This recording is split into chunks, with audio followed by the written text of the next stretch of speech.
Yalla Bokaror Beshem Hashem Naaseh Venatzliach en ce mercredi 9 du mois de mars 2022 de l'ère vulgaire et le Vav, le 6 du mois de Hadar Bet Be'ezrat Hashem Itbarach.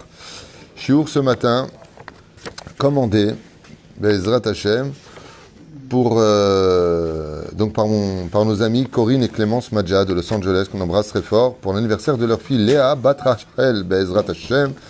Bonne santé, toujours une bonne santé pour vous tous, réussite, Zivou Gagoun, Briut et Tanat, dans le chemin de la Torah, la joie, les mitzvot, Lechaim Tovim, Ul Shalom, Baracha, Ve'atzlacha, Be'ezrat Hashem, et beaucoup de bonheur chez vous, si Dieu veut. Alors, le shiur de maintenant, je vous préviens pour que les gens puissent se brancher, on va parler de comment passer un bon Purim, comment s'organiser. Donc, je vous ai préparé un quiz de Purim avec 26 questions, voilà. Donc, question-réponse, je vais attendre vos réponses pour voir ce que ça donne. Le shiur étant enregistré grâce à Dieu, en remerciant les réseaux sociaux qui permettent de pouvoir diffuser la Torah et en même temps de pouvoir les garder, enregistrer et archiver, vous pourrez les recopier. Je vous avoue franchement que les questions, je ne me suis pas foulé, quoique j'avais pas besoin de le faire, en toute humilité, mais je les ai pris de comment ça s'appelle ? La page, le journal. Oui, je les ai pris de quelqu'un, je les ai copiés en 2 mots de ce qui distribue le Shabbat. Il y avait un quiz, j'ai dit, pourquoi me fatiguer ? Donc voilà, je reconnais. J'ai oublié. Comment ça s'appelle ?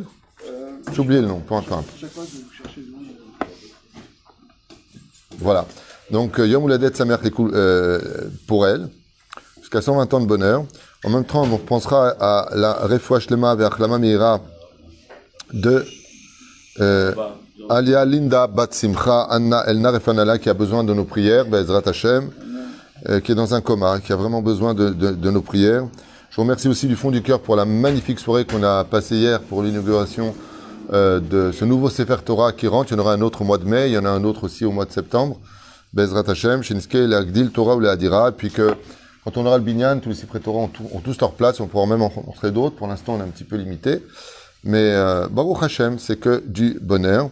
Et j'aimerais en même temps citer la Refoua Shlema d'une des plus merveilleuses femmes que j'ai rencontrées dans ma vie, ma mère, qui on souhaite tous les bonheurs du monde. Bracha v'atzlacha.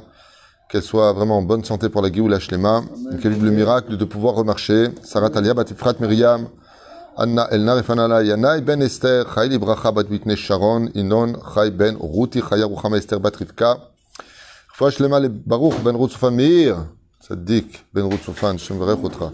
Shmea Shlomo Ben Johanna, Rivka Bat Esther, Noam Nathan Ben Sarah, je pense qu'il va mieux maintenant. Donc on va retirer le nom pour alléger un petit peu la liste. Meir Baruch Ben Sharon Mazal Shlomo Jean-Luc Ben Zaira Anna Elna Refanelot Tzadik Nissim Nachman Ben Rachel Odaya Evi Esther Bat Yael Janine Zmira Bat Alice Aisha Ulelef Elef Elfe Avdalim Elun Nishmat Kol Mete Israël שהקדוש ברוך הוא יהיה בעזרת השם עם חנצתם בגן עדן עליון ג'ולו יום טוב בן יסמין אדום מרדכי בן דוד אצ'יה אלמן Ben Mazal, Sarah Bat Ahnina Sasson Bat Esther Alevi, Neili Bat Sheba, Paulette Kalfoun, Najba Bat Léoni, Mordechai Ben Rachel, René Makhlouf Ben Sarah, Kol Echad Ve'achat, et bien entendu, une grande atzlacha pour vous tous. Je rappelle pour ceux qui peuvent, bien uniquement ceux qui peuvent, pour ceux qui doivent des dons ou ceux qui peuvent en faire, que demain c'est le 10 du mois et qu'on a besoin de payer tous nos avrechim, ainsi que beaucoup de familles qui tapent à la porte aujourd'hui pour essayer d'avoir Be'ezrat Hashem de l'aide financière. C'est pas évident du tout pour beaucoup de gens. La situation est très compliquée, que ce soit en France ou en Israël, locale. Mais comme l'a dit le Rav Yitzhak Yosef, Akadosh Baruch Hu n'est pas limité dans ses possibilités de donner à manger là où on se trouve. Be'ezrat Hashem. Zecher le Mahatzit HaShekel. Qu'est-ce qui se passe ? Le lien de Zecher le Mahatzit HaShekel, vous regardez dans toratraim.net et vous dites, Be'ezrat Hashem, là-bas vous avez toutes les possibilités de pouvoir faire ce virement. Zecher le Mahatzit HaShekel. C'est entre 26 et 28 shekels. Celui qui peut donner 30, c'est mieux, puisque les premières matières ont augmenté et on doit donner l'équivalent de 10 grammes d'argent. Donc, on va dire nous, on fait 26 ici, à Valaïmet, c'est 28. Bezrat Hashem. Et celui qui peut pas donner, pas tout le monde a les moyens de donner, il donne 2 shekels en disant, Zechalamat shekel, comme ça dit le Rav Yitzhak Yosef. C'est-à-dire, on commence avec notre première question. Alors, je disais tout à l'heure, pour passer un Purim, il faut l'organiser un petit peu. Purim, c'est pas simplement s'asseoir et rigoler, c'est pas simplement être heureux, c'est des divrei Torah, c'est de manger de la bonne viande si c'est possible, et s'il peut pas manger de la viande, au moins du poulet, et s'il peut pas manger du poulet, au moins du poisson, et s'il peut pas manger de poisson, il mange ce qu'il veut. Il est préférable, bien entendu, comme je l'ai déjà expliqué, de faire Amotzi Lechem et Minadin, on ne serait pas obligé. Quoique une Seouda sans pain, c'est comme un stylo sans encre, hein, c'est pas vraiment une Seouda. Donc il y a un Birkat Amazon avec Migdol et non pas Magdil ce jour-là. Bezrat Hashem selon une grande partie de nos poskim. Et bien entendu, des chants, des danses, tout ça bien entendu séparé. Il n'y a pas besoin de le dire et de le répéter. Mais juste avant de commencer, j'aimerais aussi souhaiter un très grand Mazel Tov à Coco et Sarah pour la bat mitzvah de leur fille ce soir. On les oublie pas, on les aime très fort et que Dieu les bénisse. Bezrat Hashem d'élever cet enfant sur le chemin de la Torah et des mitzvot. Alors on commence bien entendu avec un sujet qui est très important, le quiz. Et pourquoi le quiz? Parce que il arrive des fois que les gens dans les livrets Torah, ils s'oublient. Ils racontent leur vie, c'est un peu long, tu sais, déjà que t'es un peu bourré et t'as le mec qui est Mordechai, il est gentil, tu vois. Bon, soit un peu intéressant. Donc si tu prépares pas tes Dvar Torah, vous en rigolez, mais c'est pas une blague. Moi j'ai beaucoup de rendez-vous avec les Shlom Bayit et quand la femme me dit mais vous vous rendez pas compte, mon mari il prend le livre et il nous lit pendant 4 heures, on a envie de dormir, on n'en peut plus quoi. Préparez les Dvar Torah. Mais qu'est-ce qu'aiment les gens le plus? Et je vous promets que ça marche tellement bien. C'est les questions-réponses. Quand tu fais participer les gens, et c'est un Dvar Torah de faire des questions-réponses, sachez-le. Comme ça dit la Gemara, quand un jour Rabbi Akiva a vu ses élèves, va Yadrim Rabbi Akiva, et là-bas il a eu 5 élèves, et qu'il a vu Rabbi Shimon Bar Yochai, Rabbi Akiva, il avait Rabbi Meir, et sous le soleil, ils n'avaient pas les masganim, ils ont commencé à s'endormir. Comment il les a réveillés? Il leur a posé des questions. Et une des questions qu'il a posées d'ailleurs, c'est qui est la femme qui a mis au monde 600 000 enfants? Tout de suite a ouvert les yeux Rabbi Shimon Bar Yochai, et si jeune il a répondu Yocheved, qui a engendré Moshe Rabbeinu, qui équivalait à 600 000 âmes. Rabbi Akiva lui a dit Gadol Tieba Torah.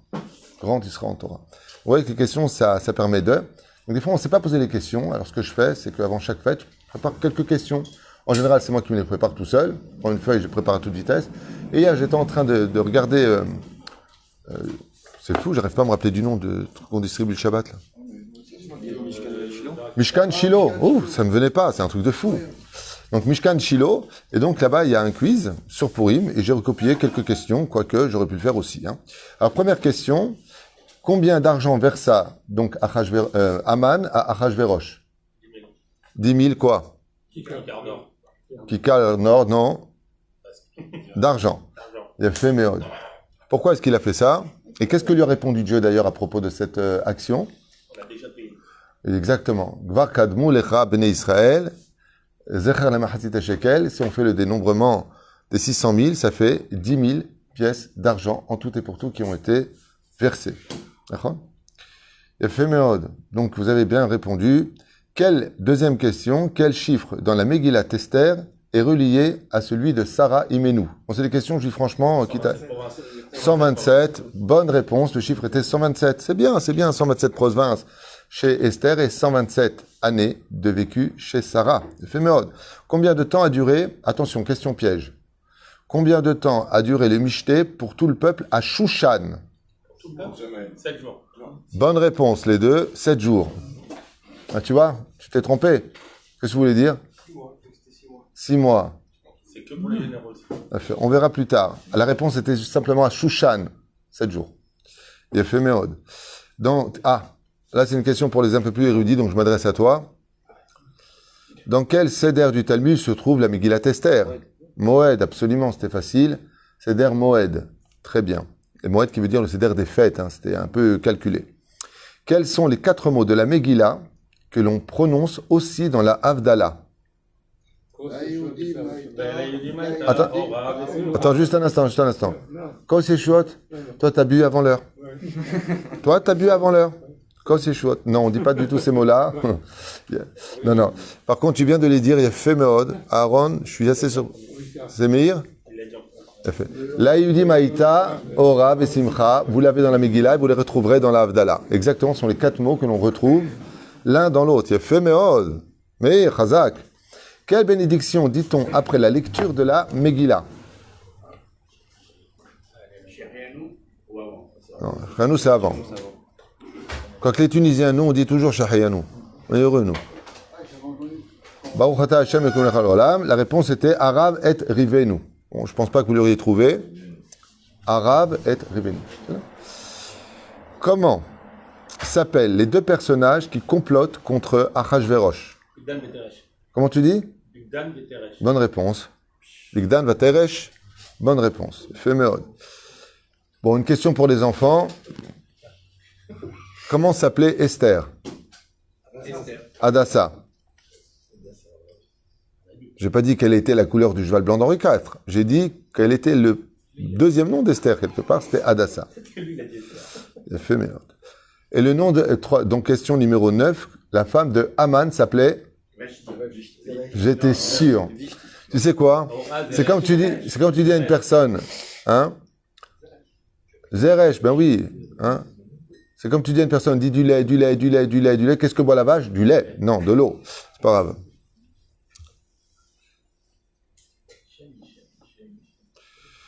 Éphéméode. Que se passe-t-il cette nuit-là quand il y a marqué Balaïla Haou? Qu'est-ce qui s'est passé quand dans la Megillah il y a marqué Balaïla Haou cette nuit-là? Il s'est réveillé après. Il n'arrivait pas à dormir. Bonne réponse, il n'arrivait pas à dormir. Nadeda chez Natamel. Oui, c'est des questions qui t'enlèvent. Je n'ai pas été trop dur. Quoique j'ai envie de faire un autre quiz un peu plus hard. C'est vrai que c'est un peu léger. Alors, qui est appelé dans le judaïsme Zachor Letov? Petit 1, et qui encore, il y en a deux qui sont appelés Zachor Letov. Non, non, non. Dans la Megillat Esther, il est dans la Megillat Esther, qui est-il?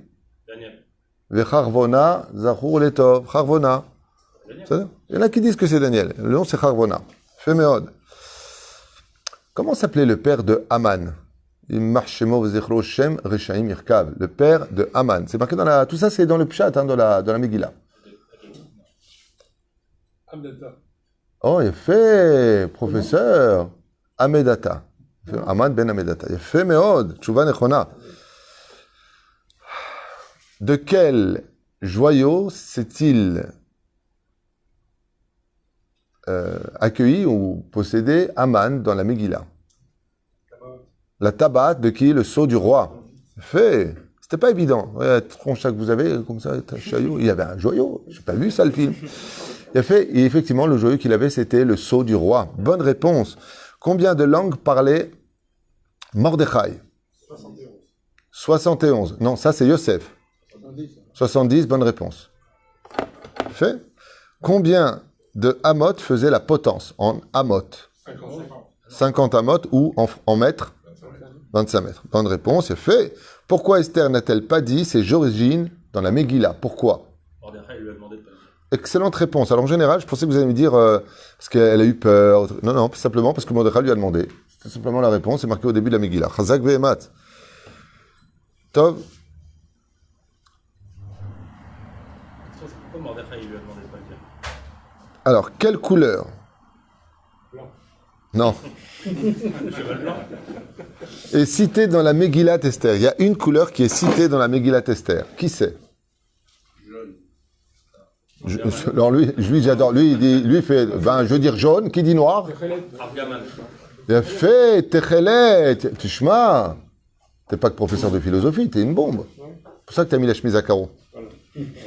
C'est pour ça. De tenir à carreaux. Chazak ve'mat. Chor karpas ve'techelet. Excellente réponse. La réponse est bleu azur. C'est la couleur qui est citée dans la Megillat Esther. Ouais, c'est mignon, c'est sympathique. Voilà, je vois que vous êtes On a révisé un peu. révisé quand même, c'est bien. Quel mot est marqué à l'envers de Tsarfat?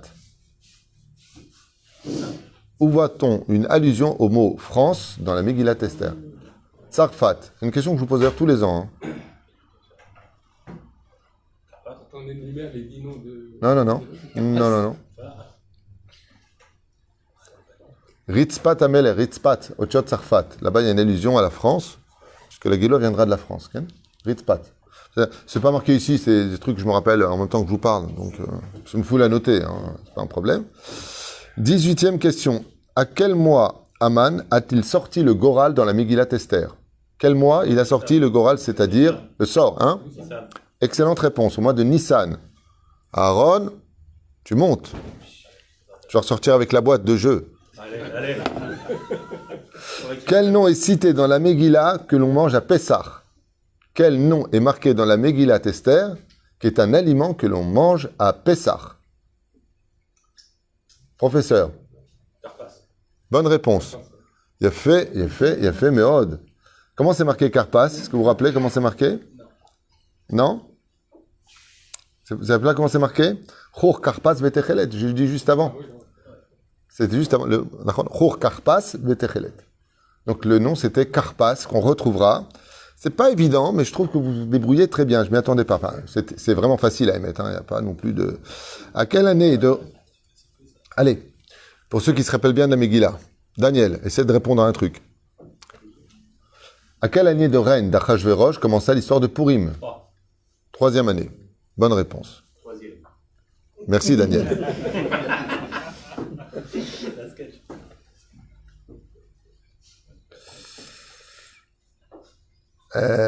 Bon, c'est une question vraiment très facile. Très très facile. Les 7 ushpizines de Sukkot. Lequel des 7 ushpizines de Sukkot est mort au mois de Hadar? Moshe Rabbeinu. D'accord. Bon, c'est vraiment du Kita Aleph. Hein. Même lui, il aurait pu répondre. Il m'a dit, je ne veux même pas répondre tellement c'est naze. 22e question. Le grand Michté dura combien de temps en tout? Donc, tu l'as dit, Baruch? 187. 187. 180 plus 7. 180 jours.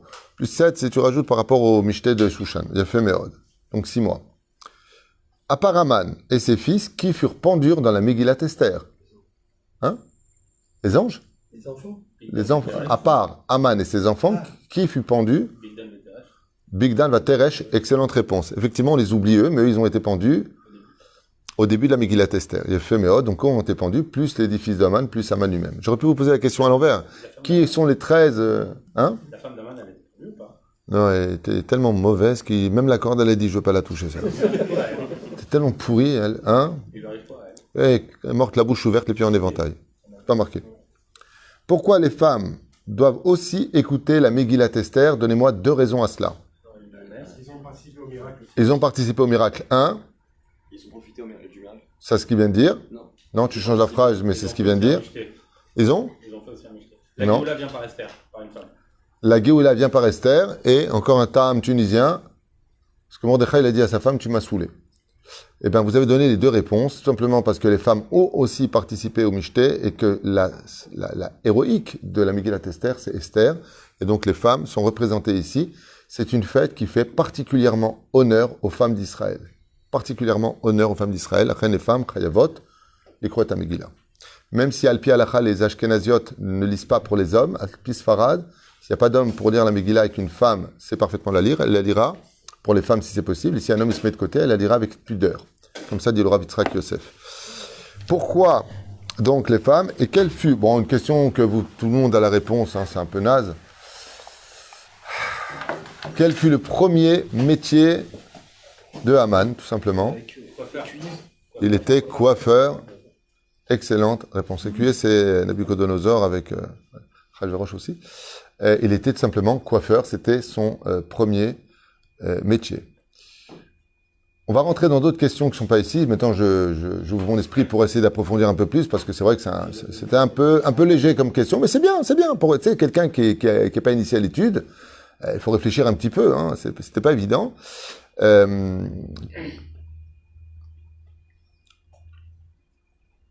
Pourquoi Haman, selon le Midrash, est-il rentré la tête en bas et défait dans la Megillat Esther? Quand il emmène Mordechai sur le cheval blanc sur la demande de Achashverosh, pourquoi Haman rend-il la tête en bas et défait? La fille lui jette les excréments dessus. Et pourquoi quel excrément? De quoi il s'agit? Le potion qu'ils avaient fait. Alors, non. Non, parce qu'en fait, elle s'est suicidée. Elle s'est suicidée, absolument. Alors, écoutez bien cette histoire pour nous mettre un petit peu en garde.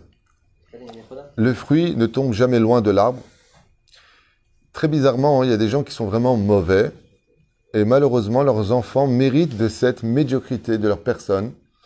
Et la fille de Haman était plus pourrie encore que Haman lui-même. Et quand elle a vu un homme qui tenait le cheval et un homme dessus, Cette femme-là a été frappée d'une maladie que je ne souhaite à personne. Hashem Yishmor Ve'Irachem. Hashem Yishmor Ve'Irachem. C'est que Dieu l'a fait très belle, mais ce n'était pas à son avantage, puisque aucun homme, aucune personne ne pouvait s'approcher d'elle, tellement elle sentait mauvais. Elle ne pouvait pas se retenir et faisait constamment sur elle. Ce qui fait qu'elle était enfermée sur un donjon. Et comme personne ne pouvait l'approcher, elle gardait sa beauté uniquement pour son miroir. Dieu l'a punie violemment parce qu'elle reflétait tous ses défauts chez les autres. Vous connaissez très bien cela. Et donc, qu'est-ce qu'a fait Hachem? Il l'empêchait à cette femme de pouvoir se retenir. Ce qui fait qu'elle dégageait une odeur tellement fétide et nauséabonde qu'elle était obligée de s'enfermer loin des hommes. Et donc, elle ne cessait de se vider, dans des seaux. Quand elle a vu en bas, en haut du donjon, quelqu'un qui tenait et au-dessus, elle croyait exactement, elle a inversé les choses, et donc, elle pensait que c'était Mordechai qui tenait le cheval, et son père, Immarchemo Vzichro, Aman Aracha, qui était sur le cheval. Et qu'est-ce qu'elle a fait? Elle a pris son grand seau vous avez compris, et elle a renversé sur la tête de celui qui tenait le cheval, qui n'était autre que Aman. Aman, quand il s'est retrouvé sous un monceau d'excréments, il a levé les yeux vers en haut en disant « Mais qu'est-ce que tu fais, ma fille ?» Et quand sa fille a reconnu que c'était son père, elle s'est jetée à ses pieds et elle est morte. Comme ça, nous dit le Midrash, et la reine Chafouy Roche, comme les endeuillés, il est rentré à la maison, parce que non seulement il a perdu la face devant Mordechai, mais en plus de ça, il perd un enfant devant lui, quoique il avait, je ne sais pas combien d'enfants il avait, je crois 800 et quelques enfants. Ouais. Aman, il n'y a pas une femme mariée des ministres des 127 provinces qu'il n'a pas mis enceinte. Il avait plus de 800 ou 900 bâtards qui sont nés de ses entrailles. Qui fut la personne qui conseilla à Aman de lutter contre Israël, et qui fut la personne qui dit et annonça à Aman sa perte face à Israël? Bonne réponse, sa femme. C'est sa femme qui lui donne ce mauvais conseil, et c'est sa femme qui lui dit « Im Mordechai mishoresh ha-Yehudi » si Mordechai vient des Juifs, tu ne pourras jamais leur faire quoi que ce soit. C'est là. Il a fait Méod. Qu'avons-nous l'habitude de consommer de façon traditionnelle pendant Purim? De consommer pendant Purim. Donc, je vais vous demander de me donner deux aliments ou deux éléments. Du vin, un. Non. J'ai fait, et Osne Aman, les gâteaux d'amadeur. Hier, j'ai fait un cours que je vous conseille de voir sur pourquoi on a la tradition de manger les oreilles d'Aman. Il y a 7 théamim, et vous allez voir que c'est une tradition très ancienne, et elle est vraiment importante. Il y a 7 explications pourquoi on mange des oreilles d'Aman, que j'ai lu aussi dans le Mishkan Shiloh, pour donner la référence, Bezrat Hashem. Fait Méod. Enfin, je les ai eu là-bas, mais j'avais déjà fait aussi un cours sur ça il y a plusieurs années. Bezrat Hashem sur le sujet. Encore une question sur Purim? Fait Méod. Pessah. Pessah? Non, c'est pas le moment de Pessah. Que doit-on étudier dès la sortie de Purim? Ilchot Pessah. Excellente réponse. Et quel verset s'accomplit à cette mission de passer de l'étude de Purim à Pessah, dès que sort Pessah? Michaïl el Chaïl, de guerre en guerre. D'accord? De là, les femmes ont un petit problème avec ce sujet-là, c'est qu'elles sont persuadées que le lendemain de Purim, c'est le ménage de Pessah. Non, pas tout de suite. Pessah, c'est pas maintenant, c'est dans 30 jours. Mais c'est vrai que moralement, elles se préparent parce qu'elles ont beaucoup de travail sur les épaules et qu'il faut s'organiser pour Bezrat Hashem, avoir une maison qui soit vraiment cachère les Pessah, retirer tout le Hametz de la maison. Il a fait Méod. Il a fait Méod.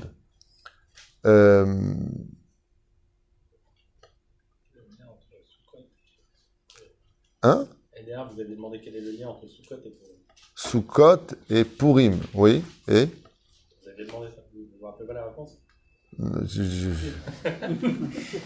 Non, c'est pas ça, c'est que je suis en train de chercher une question et là tu me prends sur un autre sujet. Qu'est-ce que je pourrais voir aussi avec vous? Ah oui, d'où voit-on le nom de Haman dans la Torah? Au début, dans Bereshit,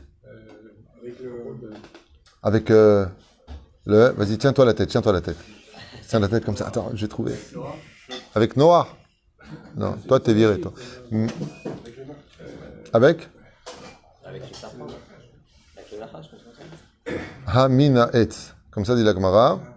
Aman, Hamina Etz. Fais meod. Fais meod.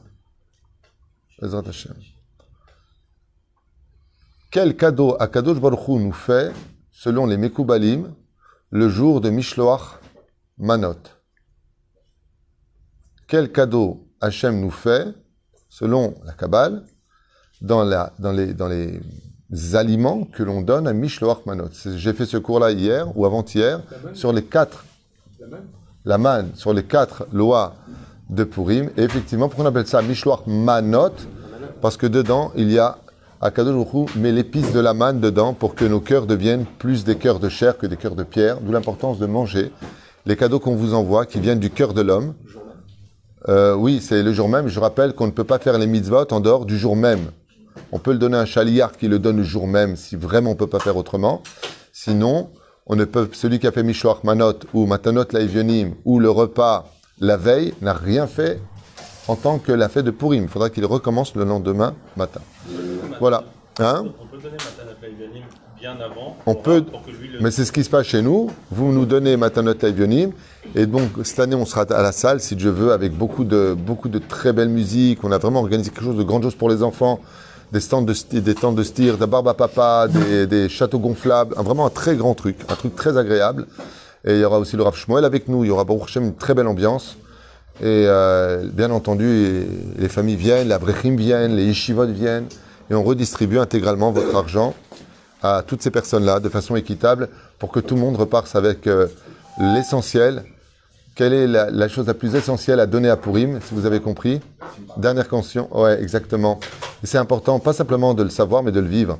La plus belle chose que vous devez obtenir à Purim, c'est de donner le plus de sourires possible autour de vous.